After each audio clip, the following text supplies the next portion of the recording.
Well, hello, everybody. It is your favorite day of the week. It is time for another episode of the Reality Reading Rainbow, where we talk about books and try to make sense of them. I am Les Kurkendaal-Barrett, and I also would like to introduce my co-host, Victoria Wood.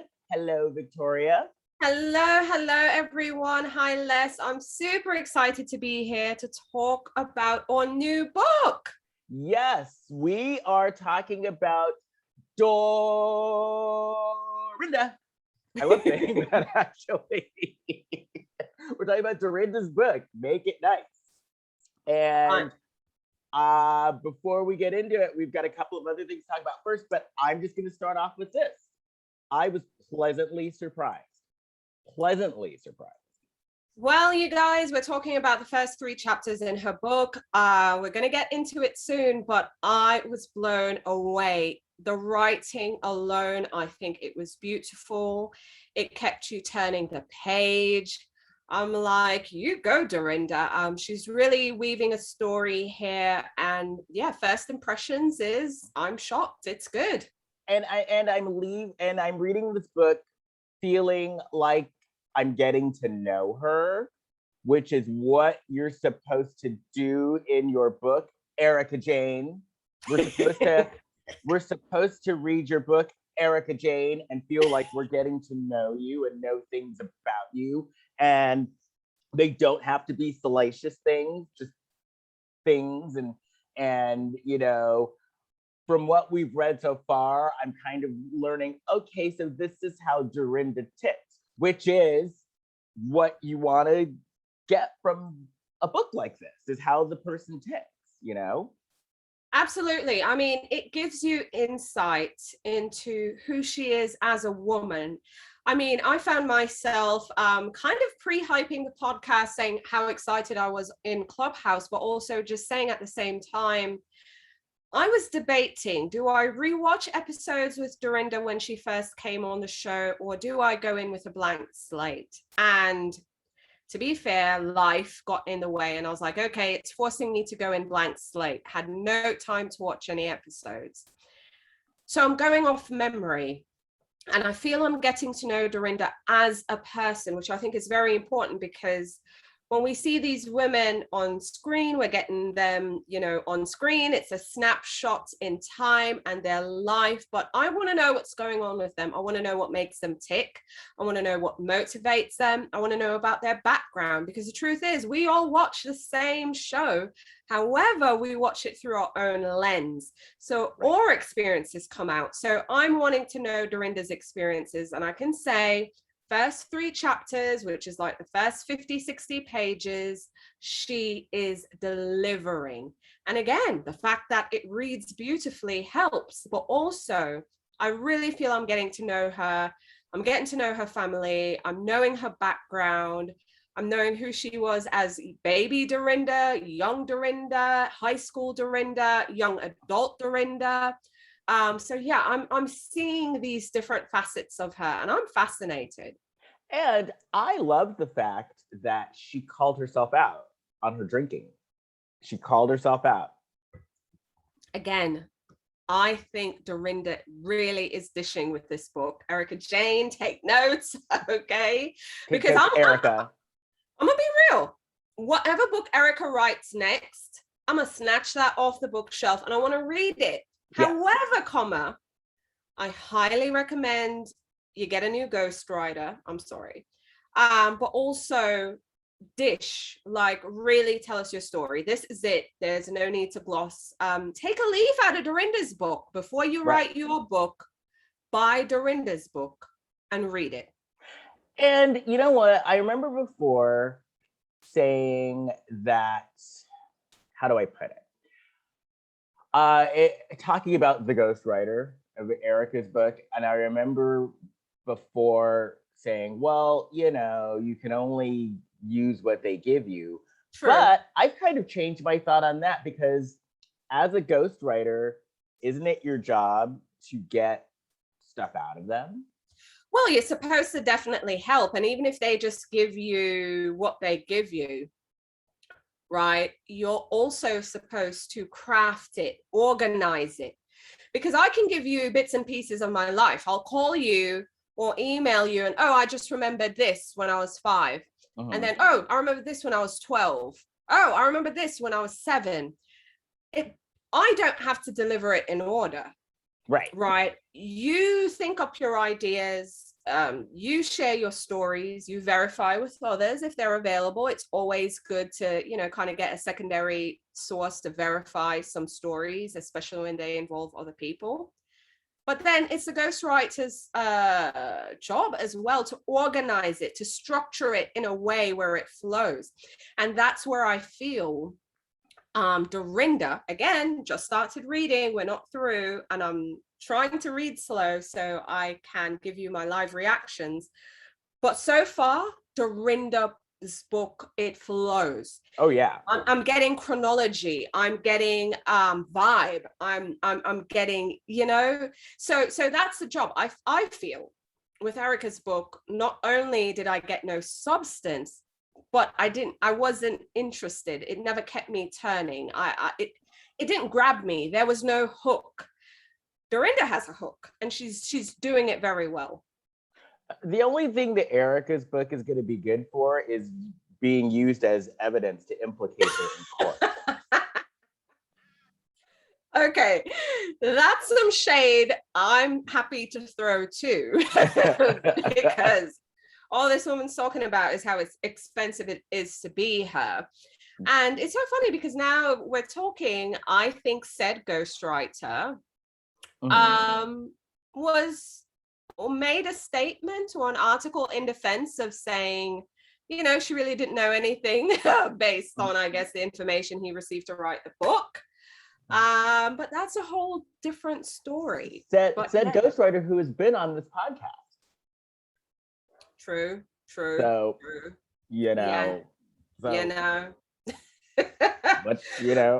But before we start, and speaking of, Dorinda and the Real Housewives of New York, let's talk about it. As the housewives all say, there's an elephant in the room. And that elephant is huge, and that elephant is stinky. It needs a shower. It needs to be aired out.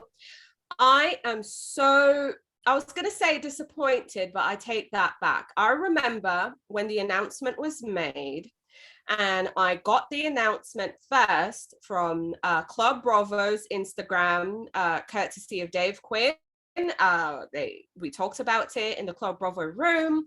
Oh, we have a date. It's September 23rd. The reunion's happening. Right. And I remember saying, I'll believe it when I see it.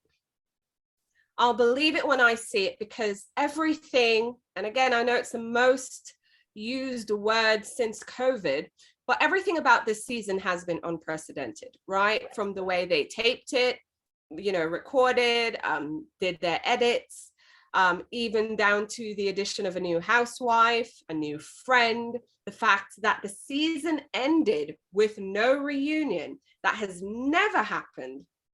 And to reschedule,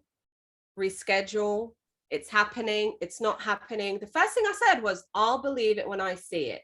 And then now here we are, it's official, the reunion is not happening. And I'm furious. And Victoria, I was kind of similar, I'll believe it when I see it. But then we started hearing about dresses being chosen. And my thought was, okay, so if they're choosing their dresses, then this is going to happen. I mean, that's the logical thing, but for some reason, I just couldn't buy it. I don't know why. Maybe it's a cynic in me. I'm a born pessimist, okay? I just was not feeling it. I think the most heartbreaking thing of it all was when the news broke on Club Bravo. We realized it's not happening. It took a while for it to sink in. But then I saw on Ebony's page, whose book we just got done discussing, Pretty Powerful. So y'all need to tune into those episodes as well. But to see Ebony share on her Instagram, the would have been dress. I wasn't in Club Bravo on Clubhouse, but I heard, she was going for, kind of bridal meets Disney princess. I loved the dress. I thought she looked stunning. I was super excited, but I could tell she was incredibly disappointed. Yeah. And notably, it would have been her first reunion. I understand that other housewives have done reunions before. But it seemed like they were A-okay with it not happening. And the only person, no, not true. The only few people who were disappointed were Ebony herself and a fraction of the fandom, of the fandom. Yes. So, so first of all, Bravo was full of shit because one of the best reunions out of all of the reunions I have ever seen was the Atlanta reunion that they did on Zoom. True. Listen, that was good. And I think it's worth mentioning here on the show that Bravo claimed they had crew problems, technical difficulties with the crew. They never made it about the housewives or anything else. Apparently, the crew's taking the blame here. I think it's an excuse. I agree. They're full of shit. They should have had a virtual reunion. And I agree. I mean, when Nene did this with her laptop, listen, it was over. and when they were fighting and Andy was trying to get them be quiet, and they wouldn't be quiet, he muted them and they kept on yelling. I thought that was reality TV gold, as they would say. It was a good reunion. So for me, it was just, it's excuses. I don't care about, not having a venue, not having enough crew. Send the women, computers, cameras, lighting, whatever the hell you need to. Mail them what they need to have the reunion. Do it from home. Have a virtual reunion. We won't kill you, Andy. We won't kill you, Bravo, and just make it happen. But I think, and this is my truth and my opinion, they didn't want to tackle the conversation on race.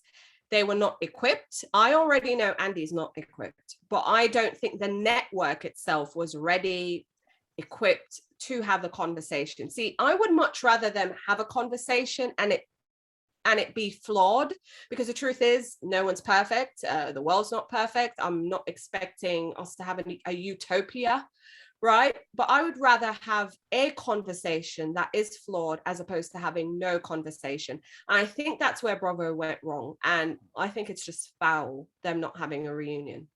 And I look at it this way. I look at it as, if you're not going to have a conversation about racism, that means that you're signing off on racism and that you're condoning racism. That's how I'll say it. I'll say it. I don't want to have a career in reality television anyway. So same. I'm an actor and I want to do acting roles. And part of the acting role is not being a heightened version of myself on a Bravo show. So I'll say it. They're signing off on racism. They're condoning racism. And so, they're sweeping it under the rug because they're thinking that it's going to go away. Not to mention, there's a good chunk of fans who are real big fucking racists. And I'll say that too. They are.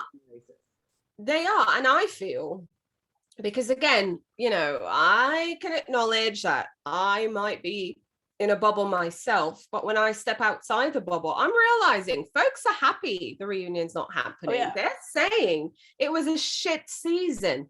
We don't need to rehash anything. The last episode was great. It was, everything was tied up in a bow. They were all friends and shaking their tits with pasties on and group hug everyone. And right. I'm just like, okay.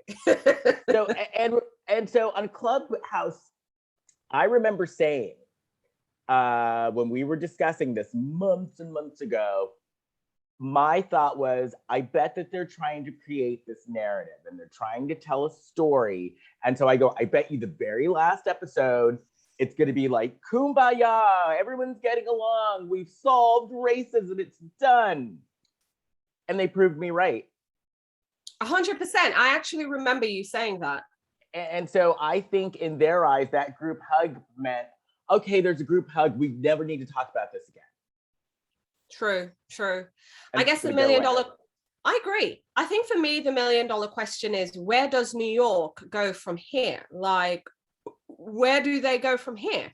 I mean, is it going to be an Orange County situation where they're going to go on an indefinite hiatus and then return whenever?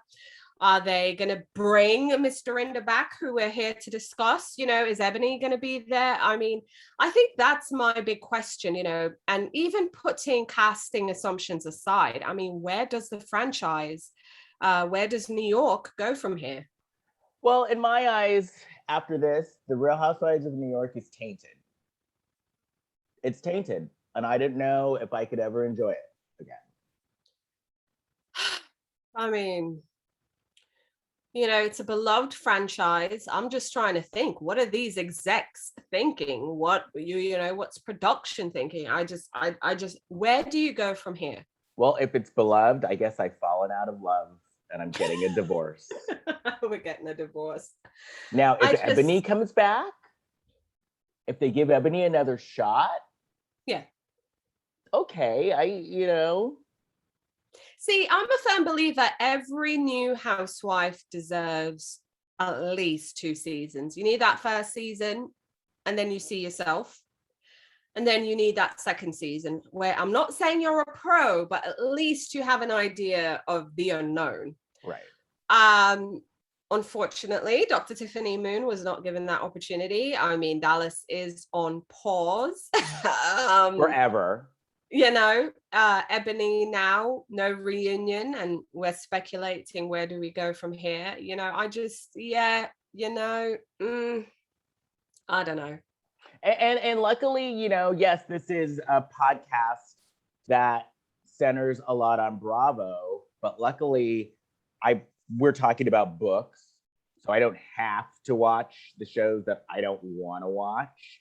You know, it's not like our friends over at Crappens where, you know, they talk about the show. So no matter what, whether they're liking a season or not, they've got to watch it and get through the season because, you know, that's what they talk about. But for me, luckily, we talk about books here. So if, you know, I don't feel like watching your season, I don't have to. I agree. I mean, I've been checking out of some Bravo shows because I can't. Unfortunately, I've been checked out of Below Deck for some time. Salt Lake City is in for 2 seasons, and I'm gonna be real, the conversations already are getting so heated, so wild. I'm just like, I'm probably gonna have to check out. It's just too much. And what else do we have going on? Oh, Potomac's happening. You know, that's getting a bit wild. Not the show, just the conversations around it. Yeah, and I'm just like, oh God, I can't. Just someone write a book so I can read it and I can move on with my life. Giselle, actually, who would I actually would be interested in reading a Mia book? I would read, these are my top 3 on Potomac, whose books I'd love to read with a current cast, of course. I want to read a Mia book. I want to read a Karen book. And I want to read a Giselle book. Yes. Those are the 3 women, top 3 books I want to read from Potomac. Candace isn't ready for a book. No. Neither is Ashley. Who else do we have there? Robin, not yet. No. I mean, Robin has a story to tell, just not yet. And I think that's it for the cast. So Giselle, Karen, and Mia. I think Mia has a story to tell right now. Because with Robin, I think Robin has some issues that she needs to get to the other side of. And once she gets to the other side, then I would love to read a book from her. Yes.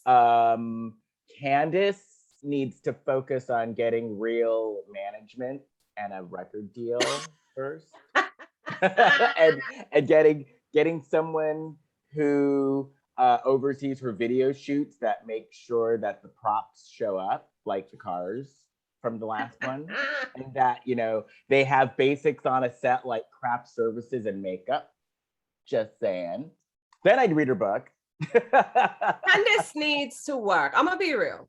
Her songs are bop, okay? Her music video, I get it. You had a low budget. That's more of a YouTube video. I still bought your music. I still think it's a bop. However, comma, you need to hire a manager. Your husband cannot be a manager. And I know folks are going to spin it and make it seem like Mia was coming from a place of being, you know, super shady and whatever, but Mia's speaking from real experience, okay? And as someone who has had to work with a spouse, who I'm not paying, and he's not paying me, because we've done it both ways. It can get contentious, you know? So when Mia was trying to say, you know, it rolls over into your home life, let your husband, she said it on Watch What Happens Live, let your husband be your husband, hire a manager. I think it's true. Right. Because as it is, and I know I'm assuming, but based off what I'm seeing on TV, Candice and Chris need to get their shit together. They need to be okay with each other. They don't need the friction that comes with having to work together. No. And plus, and I said this on Clubhouse, part of having a manager, because I have one, but is they're supposed to network and help you find more work and create more opportunities for you as an artist. And a manager, because yesterday in Clubhouse, and it was like driving me up the fucking wall to the point that I had to say something, because they were going off and, well, you know, she's not paying him as a manager. She's not paying him as a manager. People, this is Entertainment 101. Your agent and your manager does not get paid unless you get paid. And they get a percentage off of what you make. So all of you people who think that as a manager or a husband or whatever, that Candice is supposed to be paying him up front, no, it does not work that way. No. He gets paid when she gets paid, and he gets a percentage of what she gets. And so his job as manager is supposed to be networking and creating other opportunities for her and getting her signed on a record label. But from what I gather, and this is no diss on him at all. No. He just doesn't have music industry connection, which he is why she's doesn't. not signed. Because if he did, she'd be signed. And have a music with a budget. I agree. And my thing with Candice is, you know, and this is my thoughts anyway, spend the money on finding the right people and having them help propel you. Right. Because I've said it a million times about books and authors. It's the same thing. If you want to get traditionally published, you need an agent. So you need to spend the time to find an agent who believes in you and your story. And then now with their connections, they're going to get you through the door of a major publishing house. And if they're real good, they're going to help you negotiate the best deal possible on your behalf. Right. And yes, they get their cut. Yes, you pay them, but that's the reason you do it. It's just like hiring a publicist, which is separate and apart because publicists charge separately and different. But however, their job is to help you get into the major publications, to get you in front of the right people that will help you get the best break.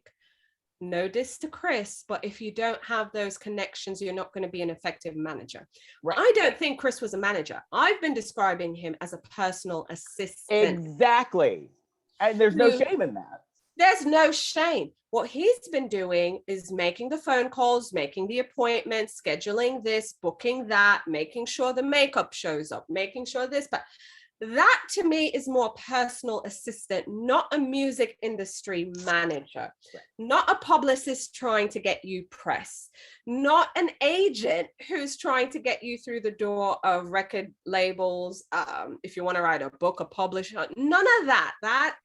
For me, Chris is an assistant. No shade to Chris, but it's just you don't have that expertise. So that's Right. all you're really saving her, is having to pay for her own assistant. And this whole mom and husbander came from momager, which was Kris Jenner from the Kardashians. The difference is Kris Jenner had entertainment industry connection. Yes. It's all about the connections. That's what you're paying for. People miss the point. Again, Right. When you hire a publicist, it's because you looked at her previous work. You're like, wait, she got this person in this magazine on this morning show. You are paying for their connections, period, full stop. If you want to get in a music, you want to get a music deal, you want to get a book deal, you're paying for the connections they know within these places that will get you through the door. Otherwise, you wouldn't even be at the front porch. So I think there's a misconception because folks are not in these creative spaces, so they don't really understand the names, the terms, the jobs, the nuances, and they're just spewing informed opinions, put it that way. Right. Bullshit. They're spewing bullshit. I'll just say it. I like how we're flip sides of the coin. Like Victoria, you're the diplomatic one. I know, right? We work less, we work. Well, let's talk about this book, Yes. which I am so far thoroughly enjoying. And it's funny because you're reading it, I'm listening to it on Audible. So I just want to say, y'all, from the front cover to when I actually removed the dust jacket for the book, which I love the photo at the back, I love the photo on the front. It's a well-made book. Okay, it's very nice. And I'm one of those people. I am superficial, even though I care about what's inside. But anywho, Dorinda's book, Make It Nice, is divided into 9 chapters. We also have an introduction, and of course, you close out with your acknowledgements. But I want to start with the introduction, Les, because I love a good first line. I even remember in Jeopardy, there was a category, name the book. They'd give you the first line of the novel, classics, of course, and you'd remember it. And Dorinda, in her introduction, granted, it's not the first chapter, but still, it was really good. She says, if I could go back in time and give some advice to the young girl from Great Barrington, Massachusetts, who climbed trees so that she could carve out a place of her own and think, away from her 2 brothers and sisters and the surveillance of her mother, I would tell her to stop worrying about the destination and trust the journey.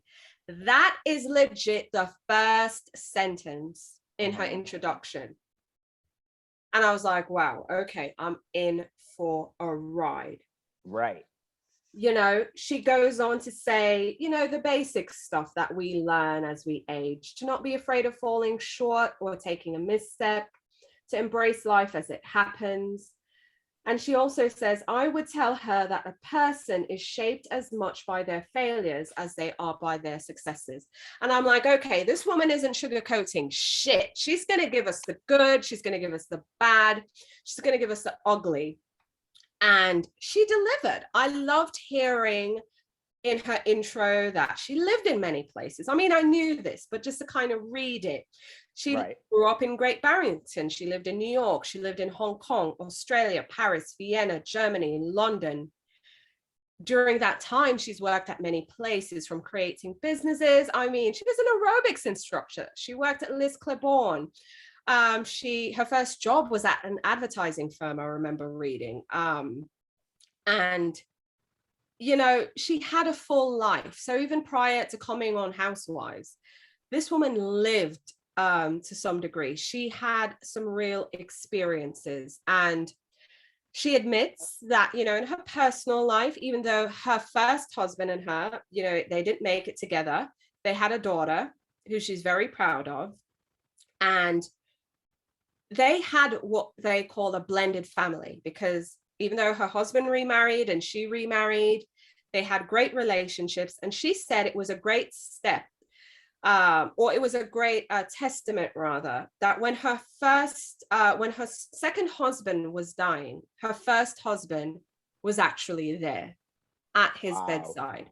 So for me, that speaks to the deep relationships that she has. The fact that they were step parents to each other's other children. They never referred to them as stepchildren. They were just their kids. Right. My son, my daughter. I mean, for me, that says a lot. And to also hear that her mum was such a great influence in her. And she tells us from the get-go, we're going to get a whole bunch of famous words, sayings, and stuff from her mum that speaks to the great relationship they had. And I also find this interesting because we judge these housewives, we pay attention to every small detail. So to hear Dorinda say for the majority of her life, she was fearful of falling short. She didn't want to show her imperfections. You know, she was afraid of being the bad mom, the bad wife. You know, she believed perfection was the definition of success. So to then now see this person on Housewives who is a train wreck at times. Right. You're like, wait, hold on. But she said before deciding to join Housewives, she fit this mold. And she realized, and she said it's funny, she became a housewife after her husband passed. But she realized she was just playing all these different roles. She was first a daughter. She was Dorinda Sincala. Then she became Dorinda Lynch, the wife of Ralph Lynch, the mother of Hannah Lynch. And then she became Mrs. Medley, the wife of Dr. Richard Medley. But she was trying to figure out who the hell is just Dorinda, away from everything else. And she says, you know, if you see her on Housewives, you know, she doesn't like facades. She doesn't like fake. She just goes out there. And she says it's because she finally felt empowered to just be herself and not fit these molds. And she gives a good example that when her husband died, and that's Medley, Richard Medley, she was invited to this lunch. She said it was for the Council of Foreign Relations. And she said when she got the invite, she was like, of course, I'm going to go, she's a widow and, you know, and that's what she should be doing. Right. And she shows up and she said, she was miserable, just sitting there, being there, you know, just having to keep up the appearances. And she was just like, it was a great event, you know, it was beautiful, but she realized I wasn't happy. And it was right at that time she signed up for Housewives. She's trying to settle into her new self, you know, who she is apart from these titles and connections and everything. And I think, based on her intro, that we were seeing a woman who was for the first time stepping outside of a mold that she's lived her entire life. And the ups, the downs, the train wreck and everything, we were just finally seeing who she was as an individual. And for me, right, that was interesting. So she's not Dorinda, the woman we see on TV.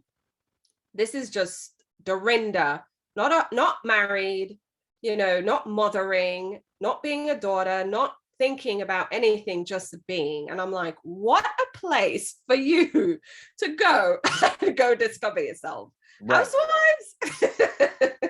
Right. That was wild. I mean, that's the last place I would go to go try figure life out. You know. Anyway, so that was her intro, and her first chapter was entitled On Pause. And apparently that's what she was told by the network, that we're not firing you. This isn't the end. We're just going on a pause. I mean, Les, what do you think about the word pause? Like, it's like we're going on a break. Like, we're going to just take a little break. But what do you mean? That was Dorinda. She was like, what do you mean? Yeah. I find it so funny. But this was interesting. She says, so again, the chapter's on pause. And she said in August 2020, she was getting ready for the next season because Housewives have, you know, that this was her life for the past 6 years. She said for 4 months. So this is what I find interesting. And this is like some insight for folks who don't really know the details of Bravo. So I'm reading now. She says, my life in those 6 years on Housewives had taken on a new rhythm. For 4 months, we filmed the show. I ate, I drank, and lived the Housewives 24 hours a day. And then for the rest of the year, I was making plans for the upcoming season. She describes Housewives, Dorinda says, participating in the show was a bit like the Olympics or opening night at the opera. You have to prepare yourself mentally for months before filming. You watch reruns, you think about what you want to say, you strategize, you arrange parties, you brainstorm places that would be fun to go as a group. And then before you know it, it's showtime again. I mean, this woman took this job seriously, clearly. I mean, the fact that she's planning and strategizing, you know, she even goes on to say, you know, for folks, you might think the show's scripted, but it really isn't.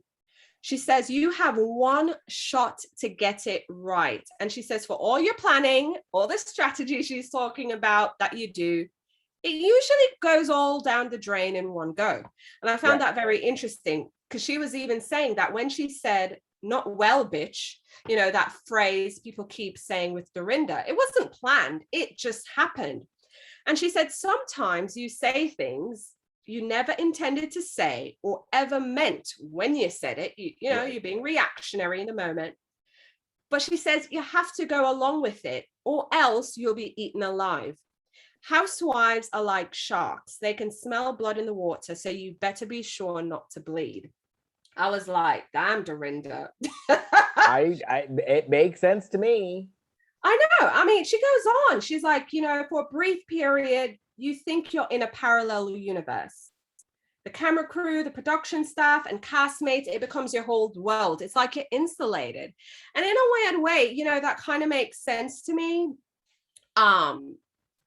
That they are in their own bubble, but I appreciated that she also applauded the one thing all housewives have in common, which is bravery, because you have to be some type of brave to go put your whole life on TV for millions of people to scrutinize. Right. But then Dorinda gets to the point, you know, that I cared about the most, which was her being cancelled or being put on pause, I should say. So like she said, going back to 2020, she was gearing up to film season 13. But she had everything that happened in season 12 on her mind. And she said, watching it, like rewatching that season, it was a lot. It was a lot even for her to watch. And she said to some degree, she expected it because she had a real rough year. She had a lot going on. She broke her rib. Her father got sick. We all know her house flooded. And all her, you know, possessions and everything were just floating in her basement. And she said, when she was watching the dump trucks taking away all the stuff out her basement, right, she felt like she was transported 10 years back. Right. Because she was saying that was the last time her and her husband, who had passed, had renovated the home. Right. So for her, it was more than just losing the pictures, losing the memorabilia, just losing everything. For her, it was, this is what we decorated, this is what we made, and now it's all washed away. Right.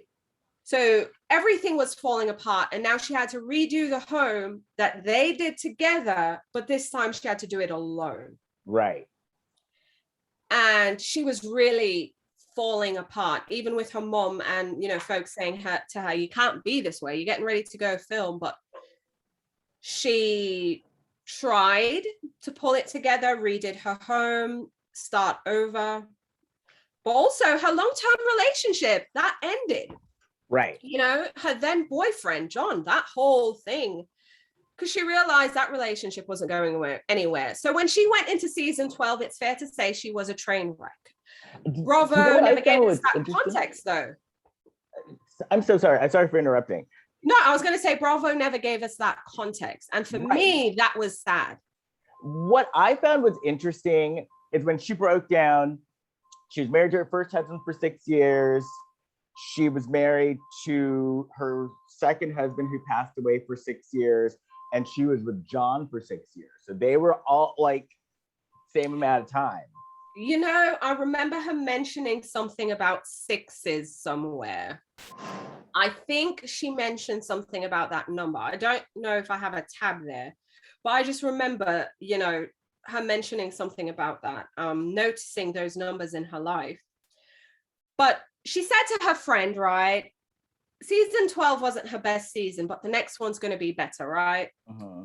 And then she gets a call from production saying, hi, Dorinda, we're going to take a pause. We want you to take a year off and really enjoy your time, and we'll revisit this next year. She was shocked. She was like, what? I don't want to take a pause. But she said they insisted, no, we're going to take a pause. She couldn't believe it, you know? And she said she goes down the measures of success of a housewife. So she said, wasn't I a beloved character? Weren't my ratings high? Didn't I have a ton of Instagram followers? She says, to a normal person, all this might sound very unimportant.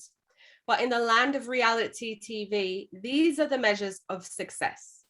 In this land, numbers count, social engagement counts, fans count. So she didn't understand what was going on, because in her mind, I'm great, you know, people love me. Why am I going on pause? But they told her it was final. Andy called her. He said a lot of nice things, apparently, but he used the same words. We're not saying goodbye. This isn't goodbye forever. It's just a pause. But Dorinda's like, I don't understand this word pause. What does this mean? And she said she went ballistic. As she said, you know, she doesn't like sugarcoating anything. Just tell her what the F is going on. But she wasn't getting any answers. And then she realized, well, she just has to suck it up and just accept it. Because she called Andy out saying, are you guys saying I'm fired, but you're just not saying I'm fired? Right. You know, she went down the rabbit hole. But then she just realized, you know what? Thanks for the opportunity. It's time to move on. Right. For me, reading that, I was just like, I hope that wasn't me. You know, it felt bad. And then she starts going down, maybe if I had pretended, maybe if I wasn't so inflammatory, you know, just going down that shoulda, woulda, coulda. And she, you know, she references that maybe if she was just a woman who was okay to just go with the flow, life would have been easier. I mean, do you think it would have made a difference for her though? No. The thing is though, that last season, and that was before, you know, we knew about the house flooding and all of that stuff. The fact that we were uninformed, it just made her look like a dark person. That's what I mean. I felt production didn't give us a full view of her. Yeah. Because apparently, when she had broken her rib, when her dad was sick, when she broke up with the boyfriend, all that happened before the flood. The flood was like the major. That was just like the icing on the cake. Basically. Correct. And you know, she pulled herself together for the show and doing the appearance, just doing everything she needed to do. Right. What I didn't appreciate is Bravo not giving us the full picture, because I've heard many times less that they'll film a bunch of stuff, but then production decides what they air.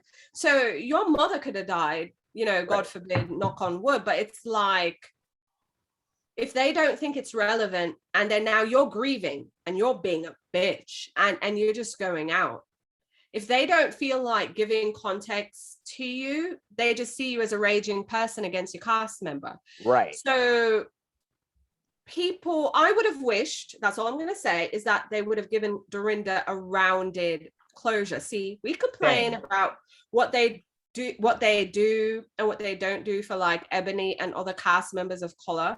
However, I feel Dorinda needed a season, especially after that one, to kind of just leave her hanging like that.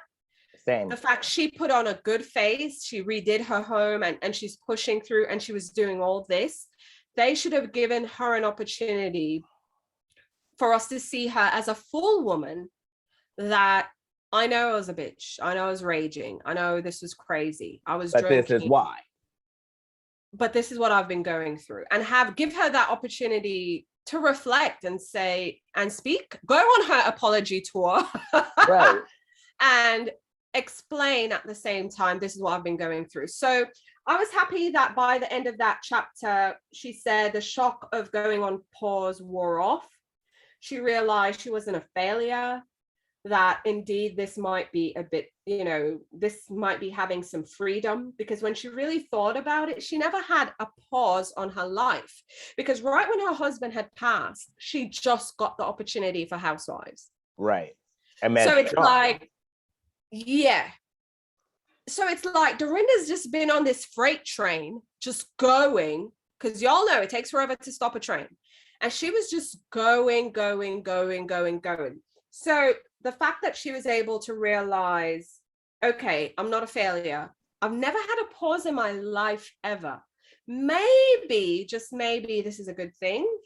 I was happy that, it kind of came around that way. And then also, like she said, we're in a strange moment in history when most of the world went on pause. Right.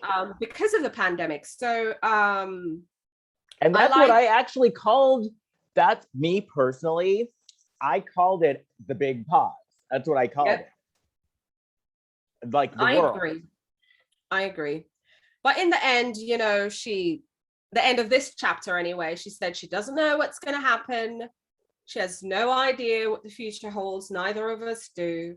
But at the end, she still wants to be that Dorinda Sincala from Great Barrington, Massachusetts. So that was very interesting.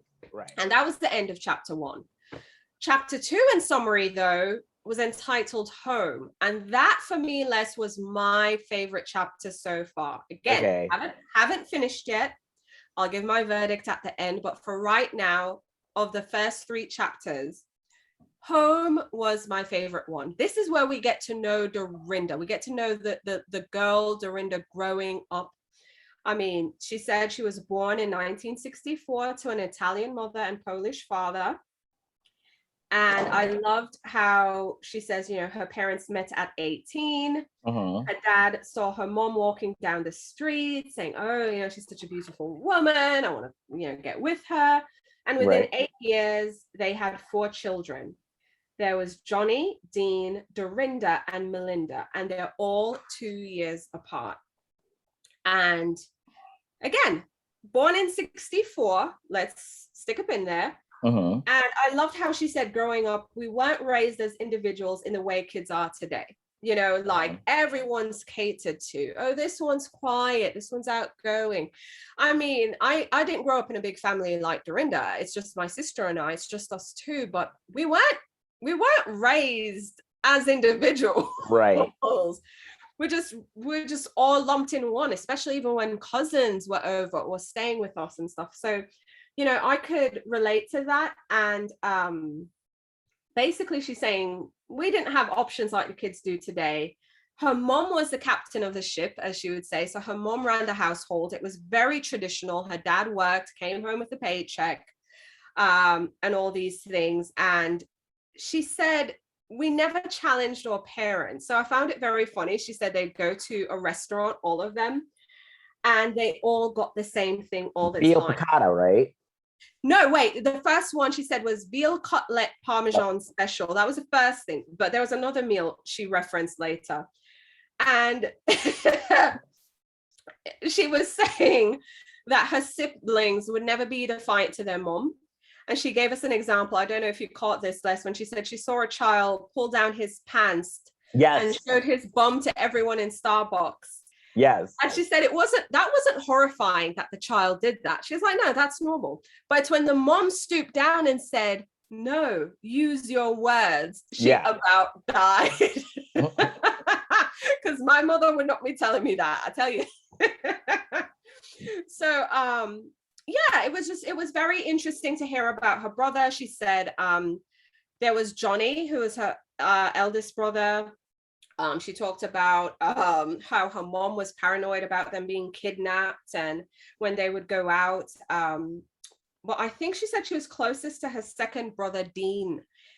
They were very close. And even though he was very mischievous, he'd always look out for her. He was very thoughtful.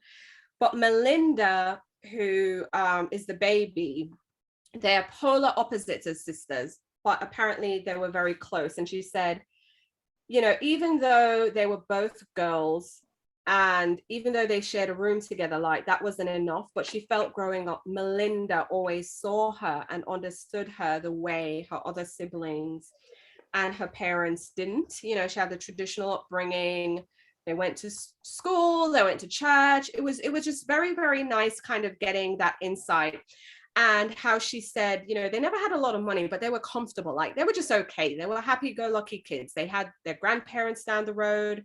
That was nice. But what I also loved was that the fact her parents never pushed the kids to be anything specific. They never said like, you had to be doctors, you had to be lawyers. They just wanted you to be. Right. But I will never forget when Dorinda said it took her a long time to realize how frugal her mother was. Because like she said, growing up, she felt like they were okay. They weren't rich, but they were okay. But do you remember that example with the orange juice? Yeah. The orange juice. You guys, Dorinda said she went to college, right? And she went to get some orange juice because it was at the buffet. And she said the first time she poured herself a cup and she drank it, she spat it out because it just tasted like sugar. But she never realized that her mom bought the concentrated juice and then diluted it with water. So for me, that was just, very, very endearing, just very unknowing. It was also nice that her dad, again, she was born in 1964, you guys, but her dad was somewhat progressive. He never had stuff for the girls to do, stuff for the boys to do. She went fishing with the boys. She would, have to string up her own bait. She wasn't freaked out by worms or anything. And so that was very heartwarming to kind of get that background. But also her family was super religious. So her mom, they were Catholic, and they were Catholic, wasn't it? Yeah, they were Catholic, and they went to church a lot. And it was also interesting when Dorinda is now contrasting when she had a daughter and realizing how her mom must have had it real hard, because when Dorinda had her daughter, she was living in London, she said, and she had a baby nurse, she had a housekeeper, and she felt stressed the fuck out. Right. So her mom being married at 19, having 4 children, very little money to work with in comparison to Dorinda. She was just saying, man, she appreciates, I guess, her upbringing. But it was also interesting to hear how her mom has evolved, because she held on to religion tightly. And then to read now that her mom is questioning some of the stories from the Bible. So, I kind of like that. I also liked hearing about her paternal grandparents who were Polish. Yes. Who still lived in the city in New York. And the story about her dad and how much of an intellect he was, but having to give up school to go help with the father and his farm. So, I mean, I just loved reading about Dorinda's upbringing. I think it was, very interesting, hearing about her Polish grandparents, her Italian grandparents, both immigrant families, one side being more Americanized, one side, not even speaking English. Right. So it was very interesting, but like she said, culturally though, they were an immigrant family. They communed around food and all these things. So for her, it was a big thing. But I think Dorinda's life changed when she went to school, when she was accepted to the Berkshire School as a day student, which was like a fancy school. And just hearing her interactions with these children who were more financially better off than her, and then realizing, well, this is a life I want to live, I want to go to New York. I love the story about her going to see the Rockettes as her first trip to New York. That was very the Rockettes is kind of like a gateway to a lot of people, like a lot of celebrities and a lot of people. Like, I first went to New York to see the Rockettes and I knew I needed to be here. So like the Rockettes are like a gateway drug. It sounds that way. It sounds that way. But you know, Dorinda's growing up wasn't always light. You know, there was some dark. She did suffer from an eating disorder. So reading about that, you know, was quite interesting. You know, just all the pressure she put on herself and stuff like that. And yeah, wanting to go to New York. I found it funny. Her mom was like, no, you're not going to New York. Go to Boston instead. Right. I was just like, okay, I guess, is Boston better? Yes. Well, closer. I think it's Boston was closer. True. And then hearing how she worked real hard trying to get into the college there, but ultimately going to Pennsylvania because they gave her a scholarship. But yeah, you know, it was quite interesting. Just hearing she came from humble beginnings. She really, really did. And, you know, I remember there was this line, I think I tabbed it in my book. Yep. She said, when you're operating from a mentality of scarcity, it's tough to see the big picture, particularly when you lack a sense of what the world looks like outside your neighborhood. For many, many years, I couldn't see the big picture at all. All I could see was the next step in front of me. At 17 years old, though, I came face to face with the big picture I was meant to see, which was New York. And all she wants was to go to New York and do everything to get there. But again, I still found it hilarious. Her mom wanted her to go to Boston, but and she didn't know how she was going to get back to New York City after the Rockettes, but you know, she was going to make it happen. And I think that was my favorite part. That's something you don't get with all these Housewives Bravo books, which was just like real Erica.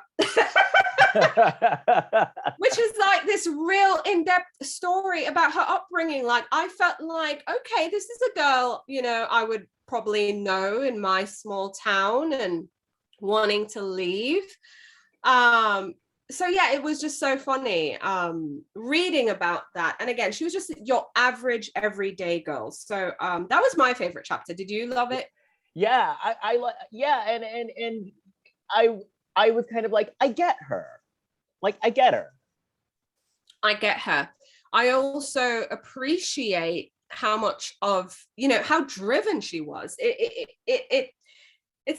like she saw her big picture. She didn't know how to get there at the time. She was really young. She's a teenager. She's going step by step by step.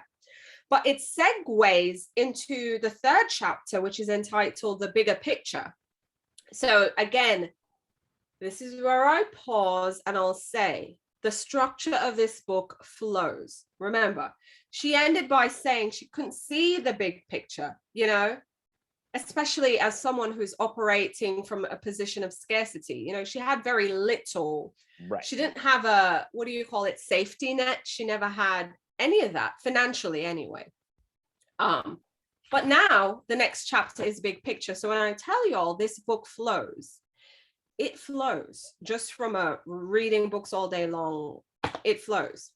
So chapter 3 is entitled The Big Picture. And her first lines, I swear, Dorinda has some good first lines. Her first line in this chapter is, as we all know, life doesn't always give us what we want, but we have to take what we're given and make it work to our advantage. And that was the one line that stuck out to me big time. I'm telling you, this woman, listen, she has it. And I realized I jumped ahead because this is where she said she applied to college. She excelled well at her school, but for her classmates rather, money wasn't a factor in choosing college, but for her, it was a huge factor. It's all about who's given me the biggest scholarship, who's covering these biggest things. And she said She applied to Franklin and Marshall because her brother Johnny had gone there on a scholarship, and she applied to Boston College, which is where she really wanted to go. Everyone at the Berkshire School wanted to go to Boston College in those days. It was very prestigious and it was very appealing to me because it was only 2 hours away from home, whereas Franklin and Marshall was a whopping 5 hours away in Pennsylvania. She said Boston College rejected her. And I'm going to just tell you this right now. Dorinda gave me life with the way she handles her rejections. And she gives us numerous examples of how she handles rejections or not being given opportunities. So I'm pairing this with my pretty powerful, and I'm upgrading my life. So this is what's going on. The school rejected her and she was discouraged, but she never sat back and took the rejection. What she did instead was get her mom to drive her down to the school. She made a fortune cookie with a fortune inside that says DC belongs at BC. So it's Dorinda Sincala belongs at Boston College. I died. Anyway, she left the fortune cookie with the president. Shortly after that, she was put on the wait list. So listen, homegirl went from a straight out rejection to being waitlisted. And I'm sorry, that's a win. Total win. That's a win. And she thought she really had a good chance. However, she wouldn't be able to find out because while she was waiting, the school in Pennsylvania, Franklin and Marshall, accepted her and offered her a scholarship. So her dad was like, okay, case closed. That's where you're going. They're paying. I'm sorry. So anyway, she was upset and she had to go. And she said she was very homesick. When they dropped her off, they're like, oh, we'll see you at Thanksgiving. Thanksgiving is end of November. They're dropping this girl off late August. So September, October, November, it would have been 3 months before she would have been able to go back home. And she was devastated. And she was sad. She's going through the normal college person stuff. And I'm not going to tell you it all. You need to go read it, but it's very good. It's very good.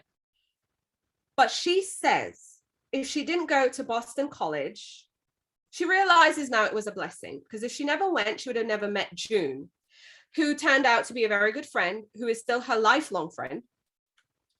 She wouldn't have met her.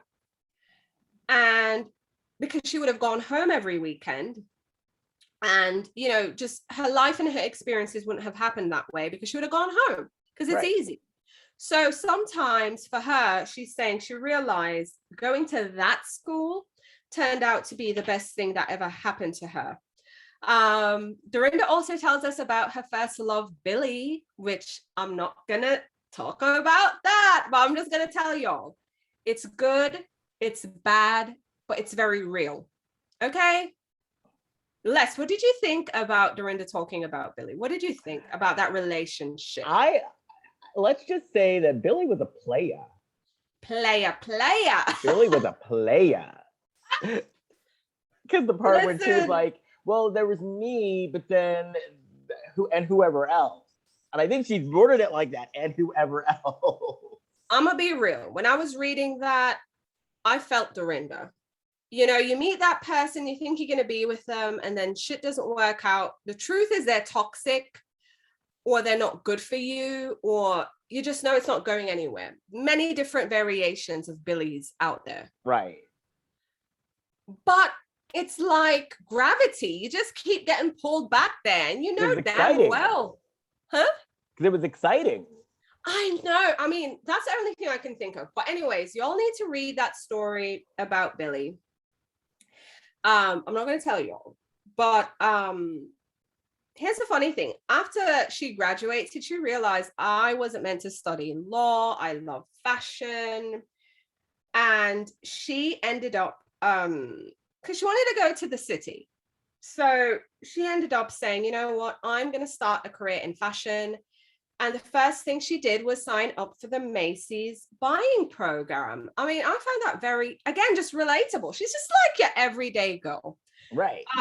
So I liked hearing that she, she signed up for that. She was working there. She signed up with a temp agency. She got other jobs. She carpooled with people who lived in her neighborhood to get into the city. She arranged the carpool. I know. She's like, I found out they take the cab, but we can't afford cabs. So we all pack into the cab.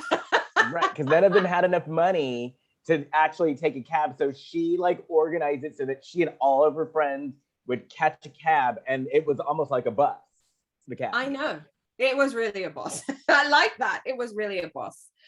But yeah, just hearing the normal story, moving to New York, shitty apartment, roommates, carpooling, just everything was great. She was doing, like I said, the first thing she signed up for was the Macy's buying program. She got other jobs along the way, not going to spoil it.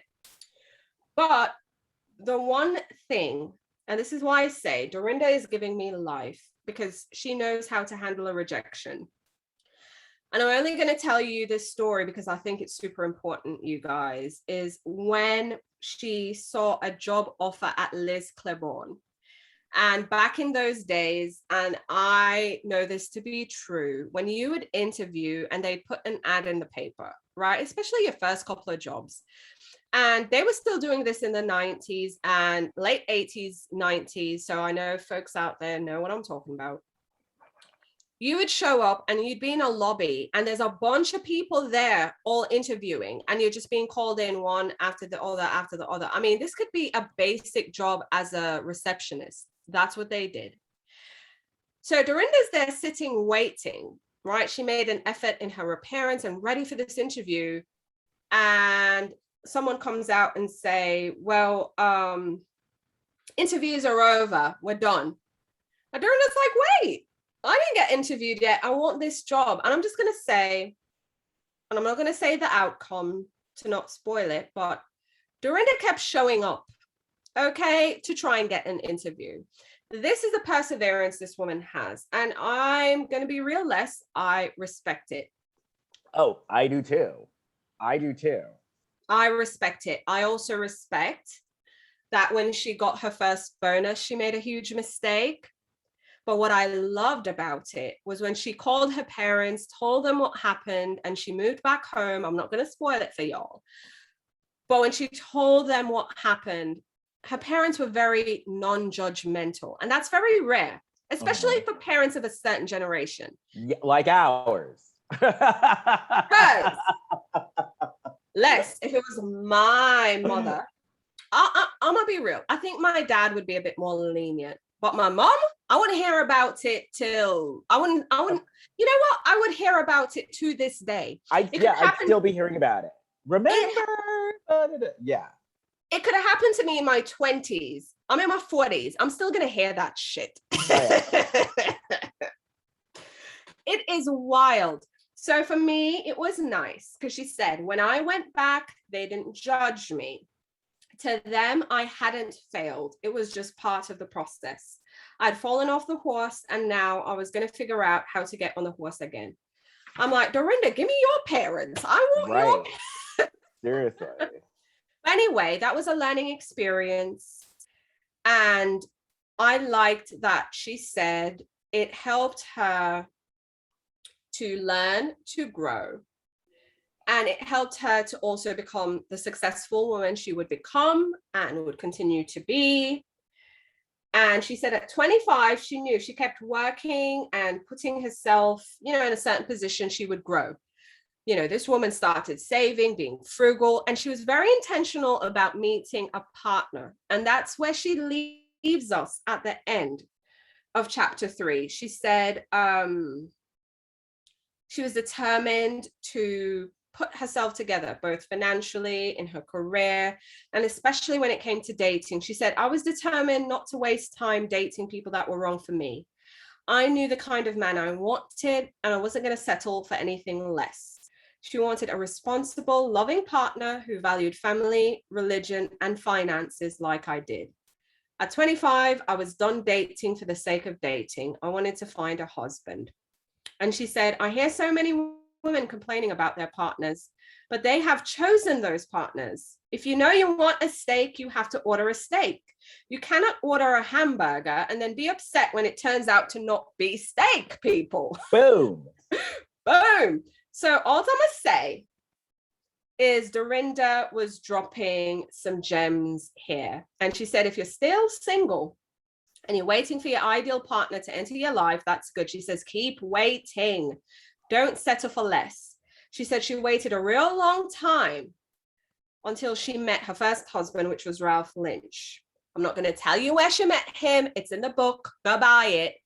But I loved reading the don't order a hamburger if you want a steak situation. And she ends the chapter by saying, she knew from the beginning Ralph would make a good father, but she wouldn't tell him for a while. And, you know, that's how they got together. And she ends it saying, life isn't about finding yourself, it's about creating yourself. And y'all, those were just the first 3 chapters. Okay. Yeah, this is going to be a good read. I really like her. And she was one of the people, I never disliked her on the show, but now like I really like her. See, that's the thing.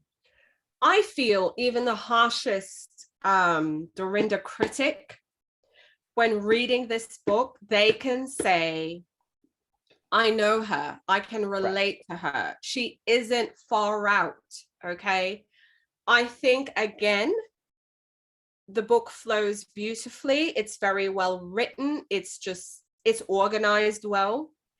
And I think we're really in for a good book here. So whether you're a Dorinda fan, whether you're on the fence, whether you hated how season 12 went down, I still think you should give this book a go. You will definitely see her in a new light. I think so, because I have. Definitely. I am too. I have, for sure. I am too. Well, Victoria, this was good. So I now and you said something to me that when I read it, I felt the same, because you were like, I had to force myself to stop reading. I did. After chapter 3, because just to keep it fresh for the podcast. And I was the same. I wanted to listeners, we are torturing ourselves here. Not really. But I had to stop. I had to force myself to read something else, because I just wanted to keep turning. I want to give you all my real life reactions to things, and I wanted to keep turning the pages, and I think you will too. You don't have to be an avid reader. I promise you. This one's super, super easy. And Dorinda, man, she's super relatable. You know, we see the end product, but she's really relatable. We're seeing the 57-year-old. She's 57, right? Yeah. Yeah, 64. Yeah. We're seeing the 57-year-old. However, she really is your girl next door. She really is. Yeah, and I can't wait to read more. Same. So listen, everybody. We now have an Instagram handle. Oh, that's right, Victoria. I forgot to tell you. It's only been around a couple of days. So if you want to follow us on Instagram, you can follow us at The Reality Reading Rainbow. Also, we are always open to book suggestions. And I've said it before, and I will continue to say this. Some of my favorite books that I read on the podcast came from listener suggestions. My favorite book of all time on this podcast, House of Hilton, was a listener suggestion.